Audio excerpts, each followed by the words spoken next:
What's going on, everybody? This is James Grandmaster Facts Voice, and you're here for another Facts Project podcast. Today, I have two very special guests. I have Jimmy Gaspero, of course, from Cryptid Creator Corner for Comic Book Yeti, who is back with us once again after last year's Made in Delco anthology, and Amber Akin, the artist and illustrator of this wonderful book. We're here to talk about Penny and the Yeti, which is going to be released through Papercutz very soon at the end of April. So thank you both for being here. Thank you. Yeah. Thank you so much for having us back on. I had a great time when I was promoting, the Kickstarter for Made in Delco, and I, was glad that you were willing to have me back on. And I brought Amber along, as I've been dragging Amber along on all the stuff that we've been doing, trying to promote the book. So thank you. Really appreciate it. Look, I'm happy to do it. I feel as though recently, because we talked about the fact that you definitely ran the gauntlet of the podcast circuit, and I'm trying. But it's a great thing, because you know what the good thing about it is? You've challenged all of us, because all of us like to explore multitudes of mediums. And yet none of us have really ever talked about the children's story. So it basically enacted us to actually jump into our younger selves for a little bit and actually, dive into this book a little bit more, to where we could actually focus on the questions that maybe a child would come up with, even though we may be far in between from being a child ourselves. Most of us act like it, but it's fine. All right. I want to say, about being on a lot of different shows, because I know a lot of you, and I know a lot of the other people that do YouTube shows or podcasts just from being in the community, and I try to follow and see what other folks are doing, who they're having on their show, the stuff that they're talking about, because I don't want to do the same thing. I don't want to have an interview where I'm just doing the same thing, over and over. And I like to listen to other stuff every once in a while. And it's been amazing to feel a part of this community with being on other podcasters and other hosts shows, just how welcoming, how inviting everyone has been.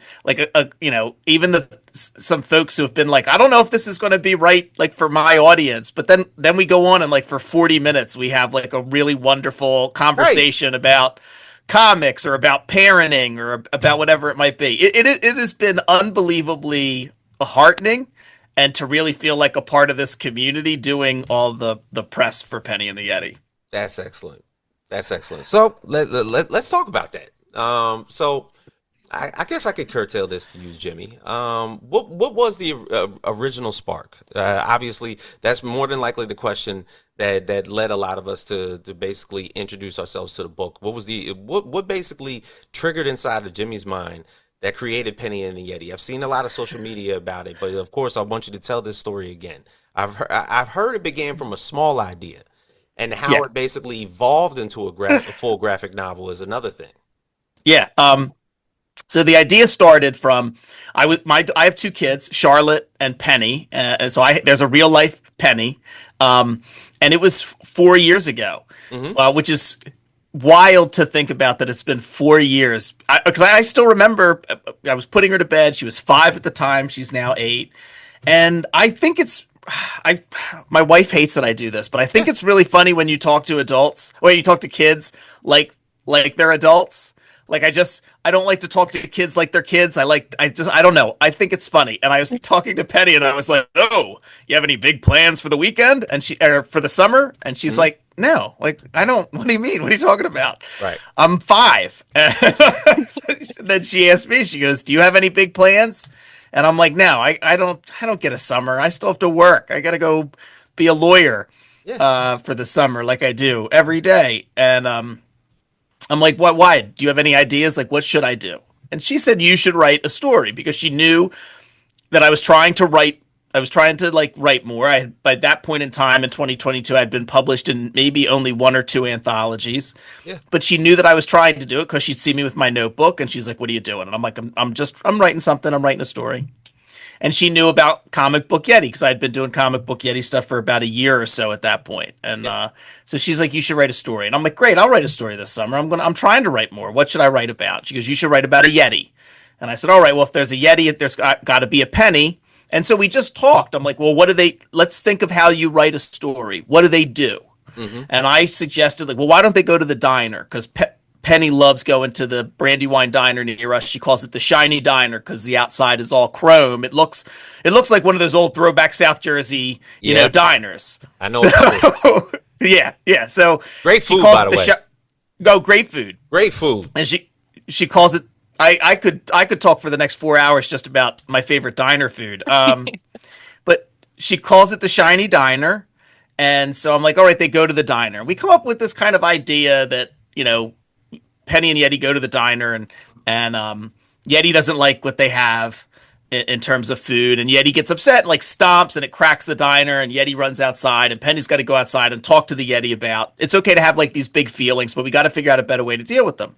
Mm-hmm. And I said, I thought after we did that, I kissed her goodnight, and I went like right into my room where my notebook was, and started to write down like the ideas, which I still have somewhere. So I have the date that I did it, because I date everything when I write in my notebook. And I thought, wow, wouldn't it be neat to show her like how a comic is made? So I reached out to Beck Kubrick, the first story I ever had published, which was published in By Visibility and was also included in Made in Delco. Yeah. Beck did the art. It's tremendous. And I reached out to Beck, and Beck wasn't available. And Beck said, hey, here's a few people that I know. And as soon as I saw Amber's portfolio, I was like, perfect. So I reached out to Amber. I told her the idea. I sent her the 4-page script. It was called Yeti and the Big Stomp. Amber drew it, colored it, lettered it. It was fantastic. It was really cute, really sweet. And it was just something I posted online, showed to Penny, and that was pretty much it. And then fast forward to like, I didn't really have any plans to do anything with it. It was just something that I did with Penny, and could show Penny like how a comic was made. And and like a year and a half later, I was trying to push myself to like actually pitch a story. And so Mad Cave, they have open submissions, and they also have Maverick, which is like their middle grade line, and Papercutz, which is for kids comics. So I was like, I want to pitch something to them, and I didn't know exactly what I wanted to do, and to be frank, the economics of it, I was trying not to like write something new and spend a bunch of money on something that might might just be a pitch packet and wouldn't ever like come to anything. And I said, oh, I have Yeti and the Big Stomp. Is there something I could do with it? So I reached out to Amber, and it had been at least a year or so since she had done the 4 pages. Right. And I said, hey, I'm thinking about pitching this as a larger story. And I think at one point I did send her the outline, but Amber was like, yeah, I'd love to draw a Penny and the Yeti more. Like, I'm down, like whatever happens. And I said, okay. So I said, well, I'm going to, it's going to be more of a kid's book. I'm going to pitch it as like a graphic novel. Mm-hmm. And, I mean, the bit of the true part is that, like, although it's not like autobiographical by any stretch of the imagination, like Penny, my Penny is someone that as a kid really doesn't like any type of arguing or conflict. She is very sensitive to it. She is like a little mediator. If there's ever any trouble, and not just with like stuff in the house, if my wife and I are arguing, but like with her friends at school. Right. And I thought, well, that might be something, rather than just about Penny and her friend Yeti and they go on adventures. Like, I've seen books like that before. I mean, everyone will be like, oh, is this like your take on Calvin and Hobbes? Or is this, something along those lines? I wanted to bring in the family element to it. Yeah. And so I kind of outlined a story based upon this family where the parents argue, and it's creating a lot of stress and tension in the house. And Yeti kind of comes onto the scene, and Penny thinks that Yeti's there to help the parents stop fighting. And they kind of work on their plan to do that, but along the way they have a bunch of, I think, fun, imaginative adventures. But I had done just like an outline, and yeah, Papercutz. I think Papercutz liked my outline, but they loved Amber's art. Oh, so that's what sold it. Okay. I'm so flattered. Yeah. I mean, it's just, and it's been it's I cannot like really articulate. I'm having trouble getting like putting into words the feeling that we had this idea, and what, even from the moment we pitched it, and that now we are like 3 weeks away from our the book being out. It's never anything that I thought about when I first started. When I first thought, it's odd to say, but when I first thought, oh, I'd like to try writing some comics. I thought, oh, I'll maybe get published in an anthology, maybe do this. Maybe one day I'll get to a point where I could write a one shot or write something a little longer. And to think, the first thing I ever wrote, when I started this, it was 6 years ago, and yeah, from that point of first trying to figure out how to write a comic script to now we're 3 weeks away from like our debut graphic novel. It blows my mind. It's surreal, man, and I can see it in your face, man. It's a happy moment. It is. But that's what it should feel like. It should, and obviously, with the help of Amber and her artwork, Yeah. definitely put a shine on everything. So this is absolutely a dream. It seems like it's a dream come true. Like I we all mean, we all Oh yeah. tinker yeah. with it, but we don't necessarily, like put our best foot forward in order to do it. And then when you finally do it and be like, oh damn, it's actually about to happen. Yeah. I can Yeah. imagine. Yeah, it's a really great feeling. And also it's just not, I mean, not just that we did it, but I'm really proud of it. Like the team at Papercutz did a phenomenal job. Buddy Beaudoin, our letterer, did a great job. Tim Daniel designed our logo. Our two editors, Stephanie Brooks and then Teddy Leo. And I mean, and like for everyone to get to see all 118, 120 pages of Amber's like Mm, artwork. I mean, it's phenomenal. I mean, there are pages in here that are they're so good. I It's can just imagine. it's incredible to see it all come together. And part of me is a little sad. I think once people really do start seeing this book and it gets out there, like it's if they want a Penny and Yeti book two, it's really going to be hard to lock down Amber's schedule. Well, you know what? Obviously, look, we don't want to be the ones to say, "Hey, I was the Kickstarter for Amber's career," but maybe sometimes some good things happen. So Yeah. Amber, Yes. as far as the character building, obviously you saw the script, 120 pages. Uh, in the medium of comics, obviously, there's a lot of artwork involved, especially in kids' media. A lot of dialogue is a little bit thinner. You want children, of course, that are going to be the readers for a lot of these books to see a lot of the landscapes that are basically out there, or better yet, the character that you created in the Yeti itself. You know, the Yeti has a very friend-shaped design. You Thank obvi- you. when you think of a Yeti, like I've read a ton of books in sci-fi, and the second a Yeti pops up on screen, very monstrous looking. You want to turn the book, but obviously with what you created, and better yet, how Jimmy described it, maybe on paper to you in the first run, how exactly did you feel as though you wanted to create this character and bring it to life? So you used the perfect description with friend shaped because that was like top of my list for how I wanted Yeti to look. Because Mm-hmm. above all, he really is a friend. Mm-hmm. So he should be cuddly, he should be sweet, he should be emotive. I wanted to make a Yeti character who read as Yeti, but also had like specific design flair that made him recognizable and unique. And I think I kind of ended up making him pretty cat-like in the end, because who doesn't love cats? Mm-hmm. Um, but yeah, it came pretty naturally to me because I love cute things. I love to draw cute things, and I wanted to just like nail the cute factor with Yeti's design. Got you. And also even outside of that, Jimmy, the Penny's story deals with a lot of family conflict in a very real way. Why was it important to explore that topic for younger readers?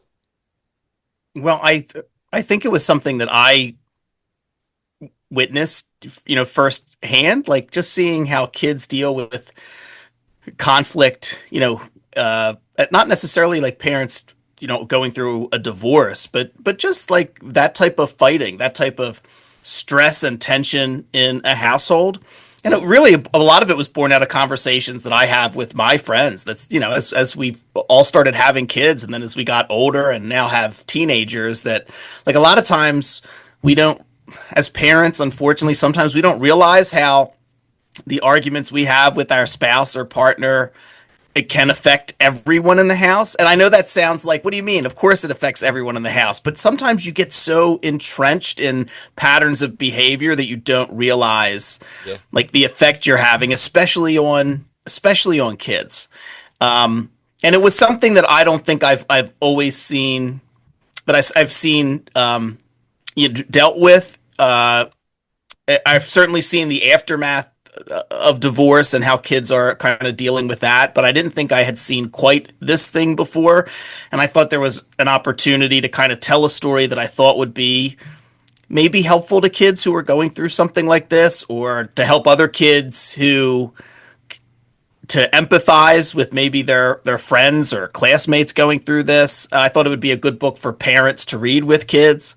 But also there's like a ton of fun with Penny and Yeti, that if that's not your situation at all, you can just read this as like a fun book with some family conflict and drama, and still walk away having, a really good reading experience. And I think there's a lot to glean from the friendship of Penny and Yeti as well. I mean, especially the way Amber draws them. And I don't know if I've ever mentioned this before, but there's certain times that Yeti says things in certain panels where Yeti's maybe saying something that's funny, and Yeti doesn't realize it's funny. And the way Amber draws Yeti, like his facial expression when he does that, I absolutely love. And just talking about the way Yeti's drawn, I wanted to bring that up because it's one of my favorite things. So there's something about the sweetness to Yeti that Oh, Amber for has sure. captured perfectly. Yeah, because and Amber, I'll say this: can you walk us through the process of translating Jimmy's script into visual panels, especially because for the most part, the Yeti itself is a comfort to Penny, Mhm. and in the aspects of it, you showcase the raw emotion of Penny going through the day to day, and then you have this bigger than life character that pulls her out of it. So Jimmy's scripts were so wonderful to work with. It was just such a perfect balance of, what I needed to figure out what to draw on the panel, what needed to be communicated, and also a lot of creative freedom for me to sort of, use the characters as like my little actors and have them put their own like little personal flair on the character expressions. Hmm. Um, I'm a super visual person, so it doesn't matter what I'm reading, whether it's like a prose novel or a script, like I'm imagining how it would like look if I were to draw it the entire time. So I had like even through my first read through of the script, I could like very vividly see what it was going to look like and how the characters would react. And I love drawing silly expressions. So every time Yeti got to be silly, I was like, "Ah, yes, I'm going to nail this. This is like my favorite thing to draw." And it's funny. And I feel like a lot of artists like do this when we're drawing like facial expressions. We end up like making the facial expressions while we're drawing them. So when I was drawing a lot of the silly expressions, my partner would like look over and be like, "What are you draw? Like, you look so upset right now." I was like, "It's a scene where like Penny's crying. I'm fine. Don't worry about it." Man, now the Yeti comes from a drawing, and I guess this is for both of you. What inspired the idea of imagination literally coming to life? The fact that the Yeti itself came from a drawing. Um, I I I can't remember if that was something that was original. I guess was in the original draft of the script, or we needed a way for Yeti to because in Yeti and the Big Stomp, I think they were just there. Like Yeti didn't like enter Mhm. our world, so I had to have a way for Yeti to how does Yeti show up? Like there was a Mhm. lot of debate, I think, in the initial run and the initial like outline, and then the initial stages of the book, like is Yeti real? Is Yeti imaginary? Where does Yeti come from? Are we going to explain where Yeti comes from? Like, what are, all of those types of things. And I think once I finally had the, the, I outline together, Mhm. and I knew where the end was going to go, because, like, it was pretty much outlined in terms of, like, I did that big an outline, and then I did basically what was going to happen in each section, and I did it like a trade paperback, Yeah. five sections, be about 22, 23 pages each. And once I knew that and had the major beats and knew that Perry was going to play a really big role in like the last section of the book, then it kind of keyed in that it was going to be important that Yeti come from a drawing that, or comes from something that Perry did, um, you know, for Penny, and the idea of the drawing. Mhm. And then, I also knew that the first section was really going to be very heavy into the family. Like spoiler alert, you don't really meet Yeti until the very end of the first section. Mhm. But I at least wanted to, Amber and I really wanted to tease Yeti. So Yeti first shows up as something that Perry has done as sidewalk, like chalk art, Yeah. and then Yeti comes up as a drawing that Perry then recreates the sidewalk on a drawing to give. And like, so once I knew where the end was going to be, it was then very important that the drawing of Yeti came from Perry. Mm. Okay. Now I'll ask this because were there any moments, because this started of course as like a 4 page, and then of course it blossomed into this graphic novel. Were there any moments in the story that changed significantly from the original script artistically, Amber? I definitely grew like exponentially as a cartoonist while working on this book. Um, yeah, I think I started drawing the graphic novel Penny and the Yeti like a year after I had drawn like the original pitch pages. So I started getting really influenced by like picture book illustrators between then and then. So I think my work definitely got even cutesier and even friendlier in that time.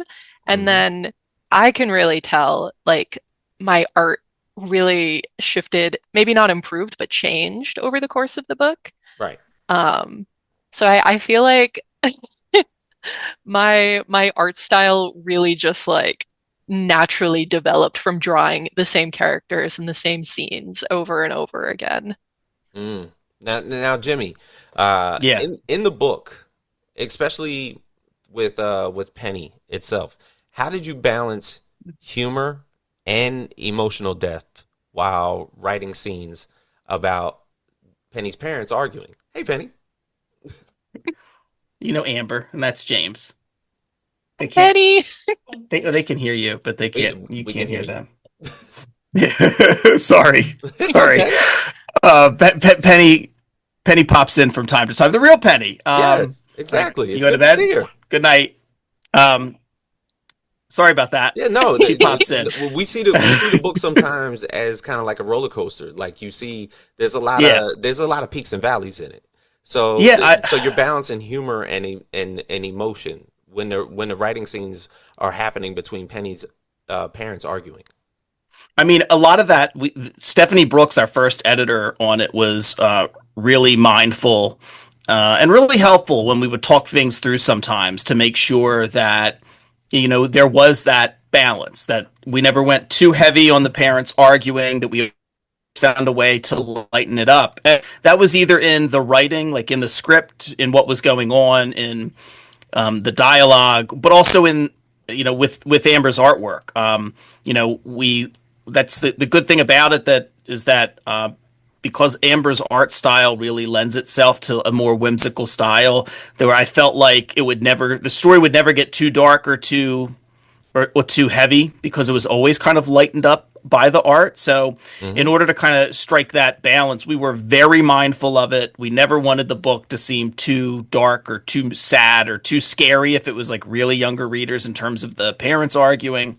And so we always tried to find a way to kind of maintain that balance as much as possible. Like that was a lot of the editing process, just making sure that we we were kind of walking that line, you know, between the really like heavy duty emotion stuff and the fun of Yeah. of the novel and the fun of Amber's art. So it was something we were constantly mindful of.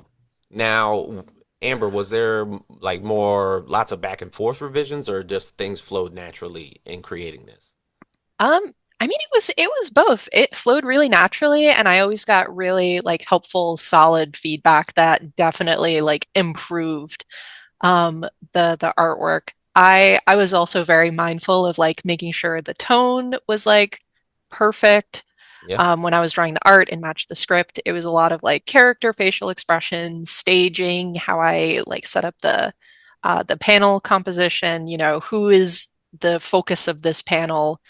Like when the parents were arguing a Yeah. lot, I tried to make sure that the daughter's like reaction, the way they were being affected by the arguments was centered more than, Fenton and Maxine arguing with each other. Right. Now, Jimmy, was there a moment where one of you surprised the other creatively? Oh, I mean, I felt like I was surprised a lot. I don't surprised might be the wrong word. I mean, where any expectation, I would say this. There were several times where any expectations I had of what a panel could look like were exceeded Hmm. from what Amber did. Should I I mean, rephrase? Should I rephrase my question? When are the actual times where you got giddy looking at these panels?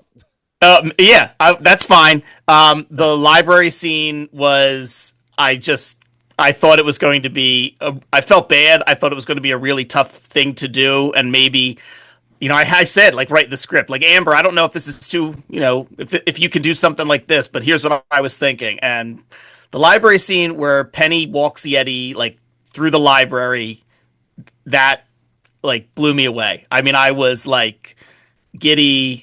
This I want to quit my job, and this is all I want to do is make comics. And then there's a couple times where Penny and Yeti, and then another time where Perry and Penny and Yeti come up with like a plan as to what they're going. They're going to enact the plan uh, to try and get the parents to stop arguing or whatever it is. And those pages in particular, I just thought were awesome. Mm, To kind of see Penny and Yeti coming up with their plan and like how they were going to enact it. And it's kind of like panelist. It's like a full page spread, but it's still sectioned off. It's not traditional panel borders. And like seeing that, I'm like, yeah. yeah, like there's another way that this could have been done, like a much more formulaic way that what was in the script could have been laid out. And then like what Amber did was like, oh yeah, this is visual storytelling. Oh, I get it now. And the thing is, like, I feel like I can pose these questions to Jimmy because he wrote it, but I feel as though I can also sequence them to you, Amber. So the story explores empathy, creativity, family struggles. What do you hope kids take away from reading it and seeing what you've done on these actual pages? A few things. I hope number one, that it's an enjoyable read and people have a good time reading it and they enjoy the story and the artwork. And then I feel like the heart of Penny and the Yeti is about like empathy and understanding and seeing other people's struggles and recognizing them and dealing with them with a dialogue. And I hope that, maybe children who can either relate to Penny or Perry see themselves and feel maybe like a little less alone, maybe Hmm. like they have more of a vocabulary and an understanding to talk about, um, ways that things are affecting them. Or I hope that maybe if there's a child who can't really relate to Penny or Perry, that they sort of grow their understanding of the world. And maybe if they have a friend or a classmate who's going through something like Penny is, then they can understand that situation and be a good friend like Yeti is to Penny. Mm. Now continuing with Yeti, Jimmy. How does the Yeti function symbolically in the story? As a friend, as a coping mechanism, or something more? The way I first saw Yeti, um, in like the very initial story with Yeti and the Big Stomp, like they were just friends. It was just I didn't think more of it than all right, yeah. Penny wants to write a story with Yeti and Penny, and that's all it has to be. But Yeah, when you're taking that idea and you're developing it into, a graphic novel, then you have to answer all those questions that I didn't think about with yeah, a 4-page short. Like, what is Yeti? Is Yeti real or imaginary? Where does Yeti come from? Like, yeah. why is Yeti here? Because to just say, well, Yeti's here just because Yeti's here, and it's not very, satisfying, like narratively. Hmm. The way I looked at Yeti is that I looked at Yeti as Yeti was real, um, and there to be Penny's friend and Yeah, to have a good time. Yeti didn't really know. We don't get too much in the book into like Yeti's background. Yeti seems like maybe Yeti came from somewhere, but Yeti doesn't remember. hmm, Um, and that's like I guess the text of who Yeti is. I also like the idea that like Penny could take Yeti places, and it wasn't like, oh, there's a Yeti, and we scream and run away. Like right, everybody just accepts that, like now Yeti's at dance class, and right, all right. now I Yeti's guess at the being library. yeah, I guess being around a bunch of 6 and 9 year olds, everybody's imagination's running wild. So it's like it's not a big Right, deal that a Yeti's it's not a walking big around. deal. Yeti's hanging around. But in terms of symbolically, I always thought that Yeti was basically kind of the stand-in for the sibling that Penny thought she needed. Okay. When we meet Perry, Perry is very much like, yeah, mom and dad argue. Get used to it. I've gotten used to it. There's nothing you can do about it. And I think, there's a lot of typical, what I would call typical sibling stuff. Like, even siblings that have a great relationship, there's still moments when they get annoyed or aggravated with one another. They fight or they bicker. So there's still some of that typical stuff. It's stuff that I see with my own two kids. Yeah. But I always saw Yeti as kind of like a stand-in for the sibling that Penny, thought she needed, Hmm. and kind of a way just for Penny to kind of release some of the stress and tension that she's holding inside her when her parents do argue by going and playing and having those fun, big, imaginative adventures. So. Yeah, and even outside of that, Amber, you seem like somebody that would have a big imagination. Oh yeah. So, what role does imagination play in helping a child process difficult emotions? It's imaginary things and stories and fiction are they're just such a perfect like neutral place to explore things that are difficult, things that are, emotionally complicated Hmm. without it being like high stakes or overwhelming. Like if you're getting overwhelmed reading the book, you can put it down and like take a minute and like talk about maybe to your parent who you're reading the book with, um, about what's going on and how it's making you feel and why. Hmm. Um, and kids work things out a lot through like imaginary play. Playing is huge for kids. I myself feel like a grown-up toddler and I use my imagination a lot. And even through my art, like I work things out and I explore ideas and topics that, maybe I don't experience in real life, like hanging out with a Yeti. Yeah. Um, but yeah, I feel like imagination is something you should nurture at like every stage in life. And I think we all have our inner child with us who's excited by the notion of hanging out with a magical creature. Oh, for sure. Now, this was it, this question, of course, Jimmy. I saw this somewhere, and I just wanted to emphasize on it a little bit more. Do you see Penny and the Yeti as more of a mirror for a reader's experience or a window into other people's lives? Oh, I mean, I guess it depends on how you come to it, because I definitely think it can be, a mirror if you're going through that a similar situation, and it doesn't have to be your parents arguing. It could No. be, any type of situation you're in where there is, that where there's a conflict or tension or stress. Like, nobody wants to be in I don't think anybody wants to be in a situation where you walk, you're in a house, you're in a classroom, you're anywhere, and there are other people who are arguing, that can be heard, and there's no way into that conversation. You don't want to be a part of that conversation. It kind of interrupts everything else that's going on, and whether or Yeah. not it's a house or a classroom. And so I definitely think for any kid dealing with that, it can be a mirror.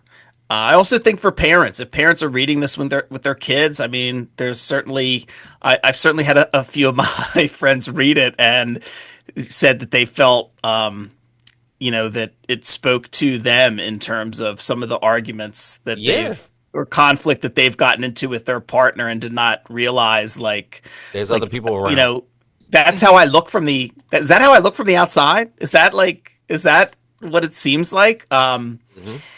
But also, I mean, I think it can be if you have if you have someone else in your life who you go over a friend's house. I certainly had this as a kid, and the friend's parents start arguing, and it's like just like the neighbor kid or like a Hmm. friend. You're like, oh, I don't, my parents don't do this. How? What am I supposed to do? Yep. And then you get a sense of is this what my friend like goes through a lot? Like, hey man, are you okay? Like Right. it's like I that wasn't anything I'm used to. But that experience, it's like it's awkward.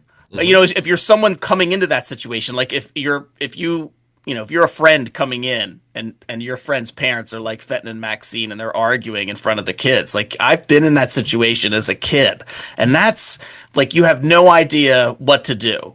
Yeah. Because now it's adults that you don't really have a relationship with. They are arguing, and you're there like as a Yeah. guest, You expect and me to break this you have up? to get right to get a sense of it's just we're just uncomfortable no matter what it Hmm. is. Whether and Fenton and Maxine aren't arguing about any like big issues. Like we're not.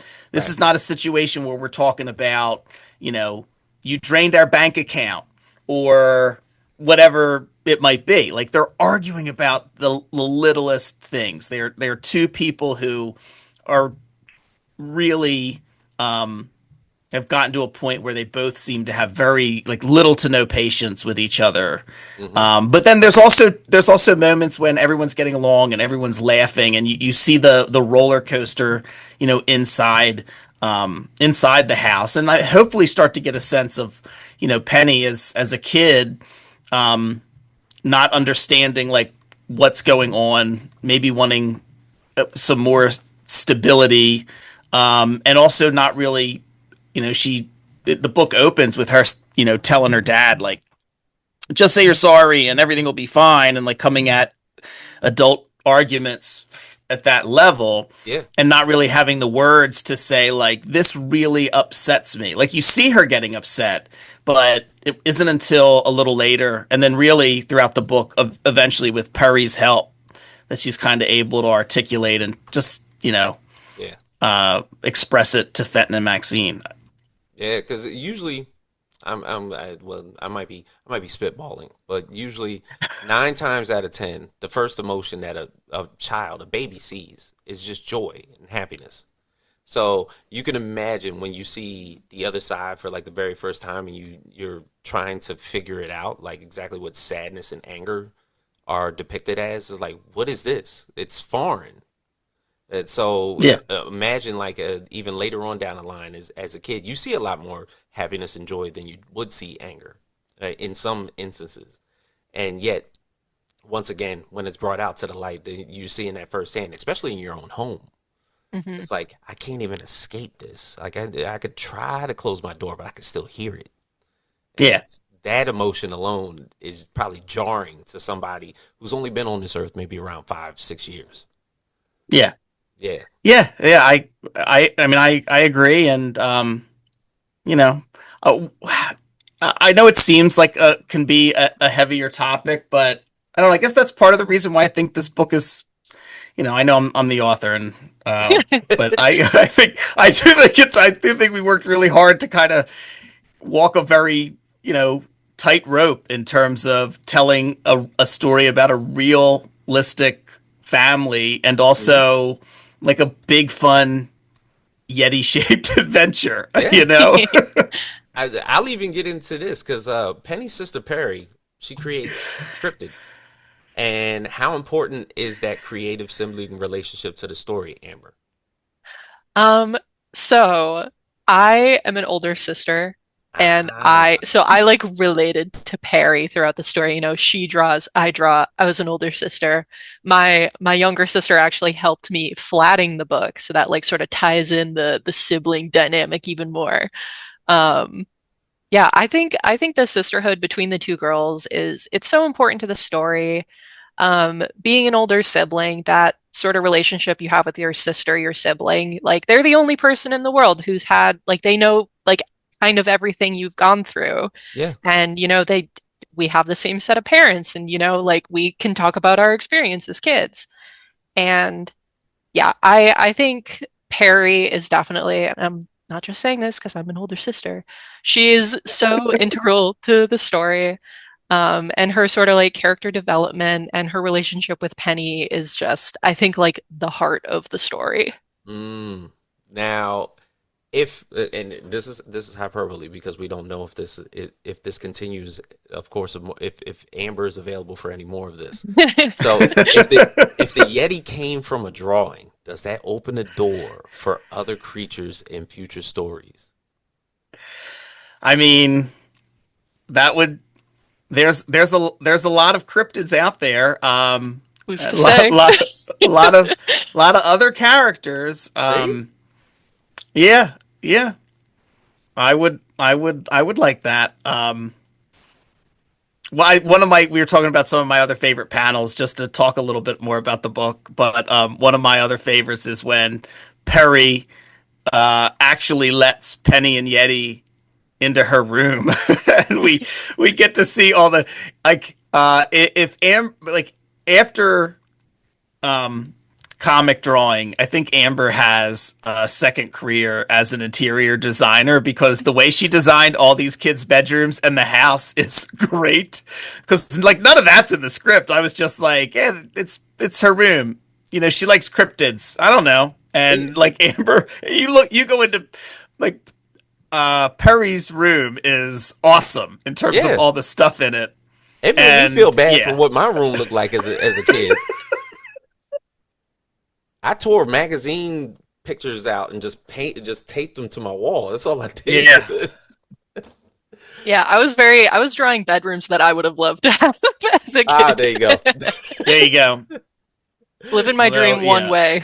I, I will say though, I was a really particular type of nerd. I remember in my bedroom as a kid, now I was when I was probably like Perry's age, like maybe 11 or 12, so maybe a little younger than Perry is in the book.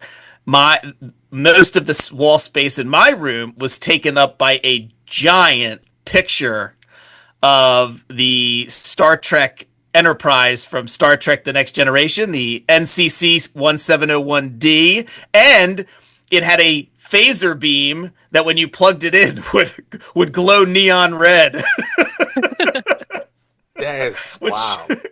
I mean, it was nerd city. Yeah, that was. We can continue this. Amber, what do you have in your room? Or were these pictures? Did you have posters as well? Oh gosh, I definitely had my I was like obsessed with dolphins as a child. So there was like a Okay. lot of I went on one family vacation to Florida and I had this like big airbrushed dolphin illustration on the wall among like the glow in the dark stars that I think I put in Penny's room. I had these like little fairies dangling off the ceiling. I had like a lot of like magazine cutouts where I would see a picture and be like, I like the way that this tree looks. So I'd like tape it to the wall next to my like family computer that me and my sister would share. Hey, All of my Webkins tags, those were on the wall because I loved those. that's excellent. Now, in drawing this, were there any hidden details? Did you put Easter eggs in this in the I put artwork?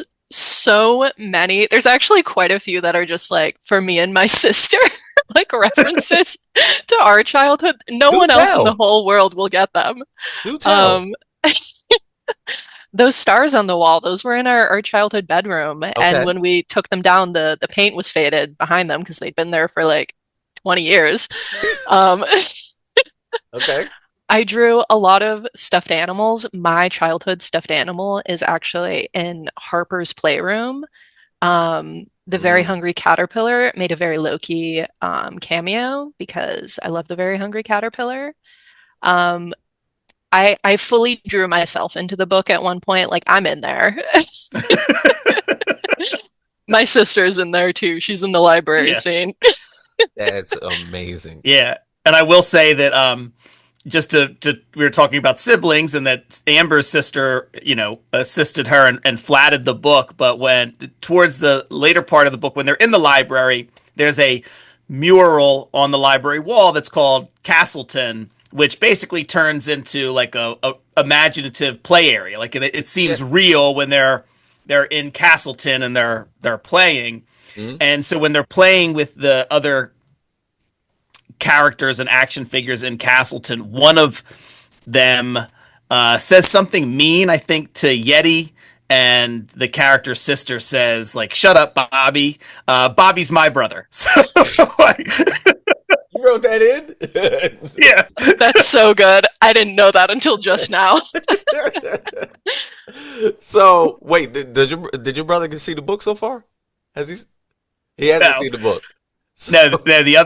The other thing that I did show my brother, that I had to have in this book, if it was since this was my first one. So, mm, um, every year at on Christmas Eve, my family reads "Twas the Night Before Christmas." okay. We've been doing it for years and years. Now, when I got married, and then we switch up our holidays. I promise this there's a point to this story. Okay. So, I what one year, like I'll be with, we'll go Christmas Eve for my family and her family Christmas Day, and then the next year it switches. Hmm. So now only every other year do I do Christmas Eve with my side of the family.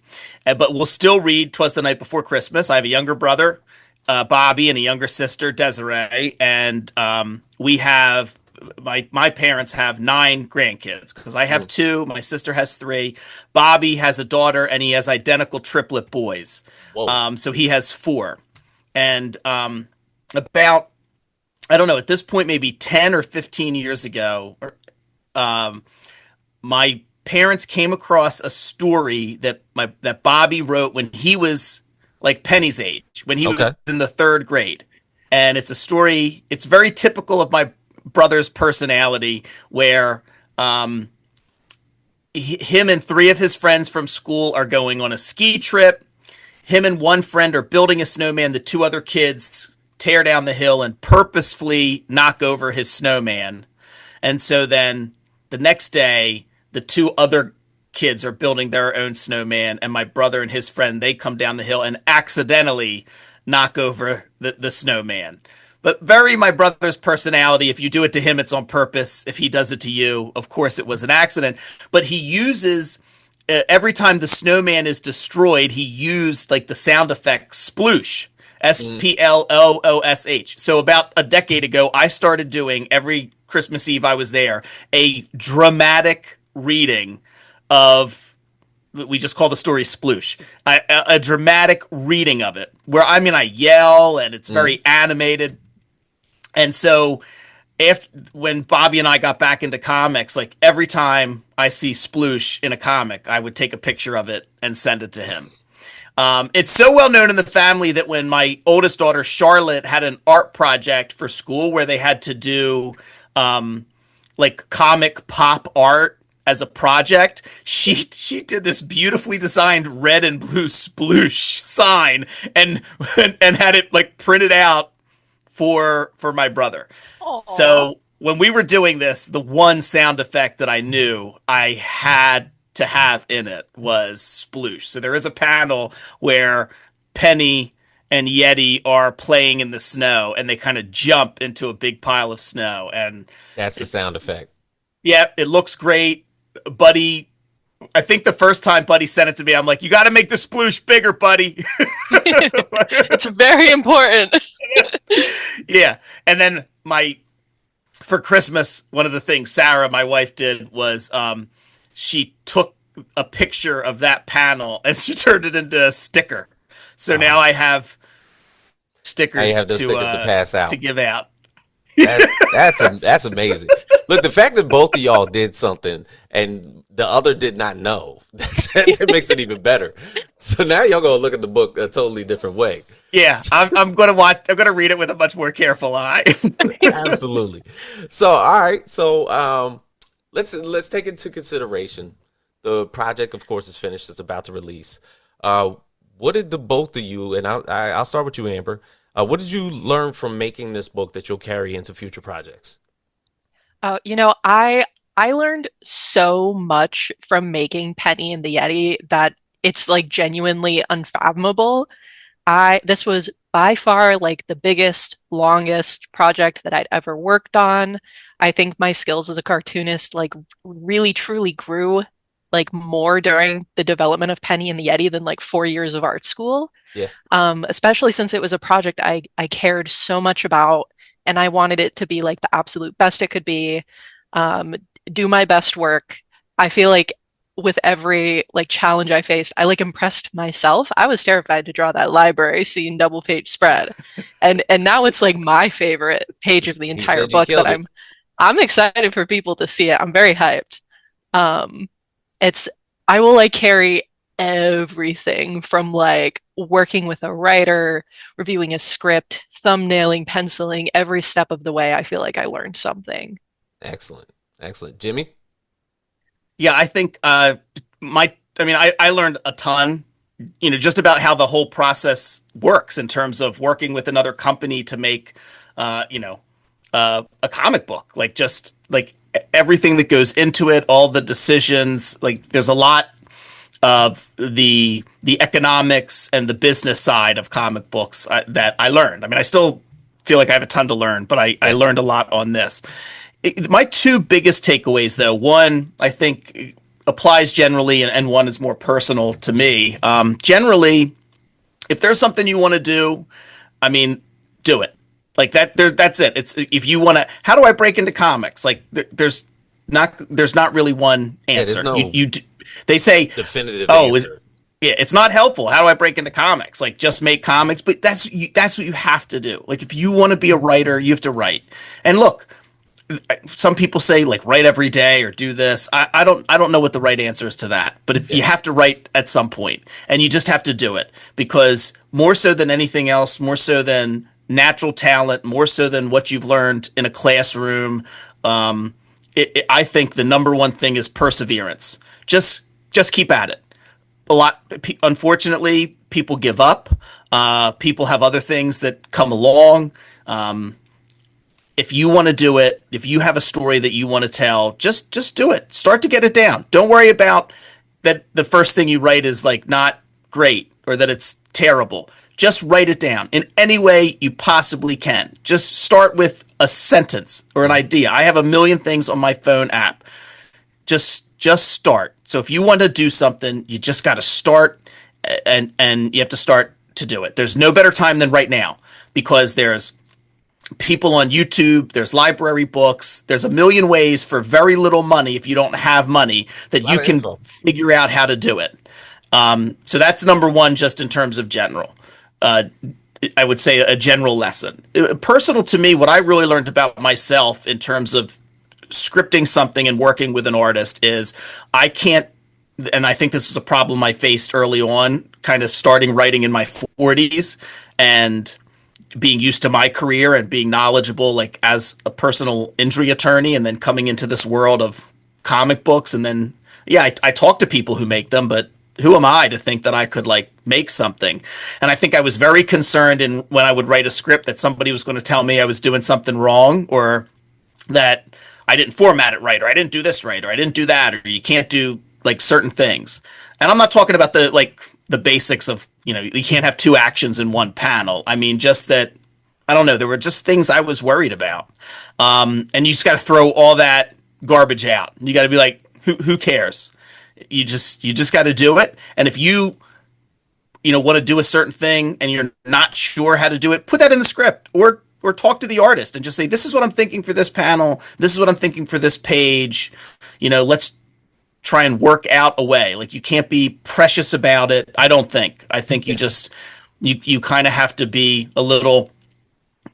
I think I was thinking that, like, the writer was like, the director of a TV show or of a movie, and like, that doesn't work for me. Like, I much prefer in my scripts that I'm maybe a little like vulnerable in terms of what I don't know, or I'm not sure of what a particular panel is going to look like. And it's a collaborative process. There's no worry about relying on the artist or saying, like, this is what you're thinking, but if you have a better idea, like, you have to have that communication open. The goal isn't for somebody to be right and somebody to be wrong. The goal isn't for nobody to tell you that you did a bad job. The goal is to make a really great comic. And that's all you have to care about. That's it. That's true. Well, for the both of you, I'm happy that you guys got together and put together an excellent story. Penny and the Yeti, of course, releases at the end of April, the third week of April. April 21st. April 21st. In it, yeah. So we got 3 weeks, and this is going to be on shelves. Obviously, that's going to be a fun day. So I anticipate the both of you, as giddy as you've been about basically creating this book, to actually getting out there and having it in stores. So to basically see that for yourselves and seeing people purchase it for the very first time has to be extremely fulfilling. So for the artwork that you put in, Amber, I'm happy to meet you. Thank you for the work that you put in. And Jimmy, always good to talk to you, sir. Thank you. This has been a fabulous talk, especially about a story that I feel is so relatable to a lot of younger readers and young adults, and as well as us. Yeah. Thank you very much for taking the time. I really appreciate it. I had a great chat last time, and I just love talking to you, and I'll come back on. You ever need a guest, just like throw it out there. I'll find something to talk about. Door is always open. And obviously, Amber, I will be looking forward to seeing your next coming works. So please, please, please do not be a stranger and keep us informed.